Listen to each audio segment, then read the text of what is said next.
మా రెసిపీస్ మీకు నచ్చినట్లయితే సబ్స్క్రైబ్ చేయండి మరియు కొత్త వీడియో నోటిఫికేషన్స్ కోసం బెల్ ఐకాన్ ని క్లిక్ చేయండి. హాయ్ ఫ్రెండ్స్, వెల్కమ్ టు షారోన్స్ వంటలు. ఈరోజు మన రెసిపీస్లో ఎంతో ఈజీగా పెసరపప్పు కోసంబరిని ఎలా తయారు చేసుకోవాలో నేర్చుకుందాం.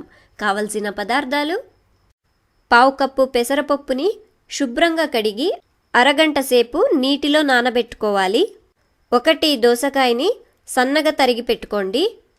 1 క్యారెట్ని సన్నగా తురిమి పెట్టుకోండి. పావు కప్పు పచ్చి కొబ్బరిని సన్నగా తురిమి పెట్టుకోండి. కొద్దిగా కొత్తిమీరని సన్నగా తరిగి పెట్టుకోండి. కొద్దిగా కరివేపాకు, 1 ఎండుమిర్చి, అర టీ స్పూన్ ఆవాలు, 1 పచ్చిమిర్చిని సన్నగా తరిగి పెట్టుకోండి.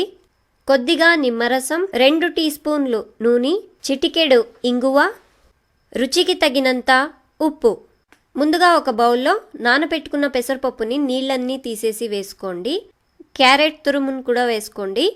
దోసకాయ, పచ్చిమిర్చి, తురిమి పెట్టుకున్న పచ్చి కొబ్బరిని కూడా వేసుకోండి.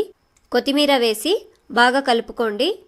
చూడండి, ఈ విధంగా కలుపుకున్న తర్వాత ఈ కోసంబరిని ఇలాగే తినొచ్చు, కానీ తాలింపు వేసుకుంటే టేస్ట్ చాలా బాగుంటుంది. ఇప్పుడు స్టవ్ని ఆన్ చేసి ఆయిల్ వేడి చేసుకోండి. ఆయిల్ వేడైన తర్వాత ఆవాలు వేసుకోండి. ఆవాలు చిటపటలాడిన తర్వాత ఎండుమిర్చి, కరివేపాకు మరి ఇంగువ వేసి బాగా కలుపుకోండి. ఇప్పుడు స్టవ్ని ఆఫ్ చేసి ఈ తాలింపుని కోసంబరిలో వేసి బాగా కలుపుకోవాలి. ఈ కోసంబరి ఆరోగ్యానికి చాలా మంచిది. ఈ తాలింపు వేసుకున్న తర్వాత నిమ్మరసాన్ని వేసుకోండి. రుచికి తగినంత ఉప్పు వేసి బాగా కలుపుకోవాలి. ఈ కోసంబరిని మీరు 10 నిమిషాల్లో తయారు చేసుకోవచ్చు. పిల్లలకి ఇలాంటివి చేసివ్వండి, హెల్త్కి చాలా మంచిది. చూశారు కదా, ఎంతో ఈజీగా పెసరపప్పు కోసంబరిని ఎలా తయారు చేసుకోవాలని. ఈ రెసిపీ మీకు నచ్చితే లైక్ చేయండి, కమెంట్ చేయండి, షేర్ చేయండి.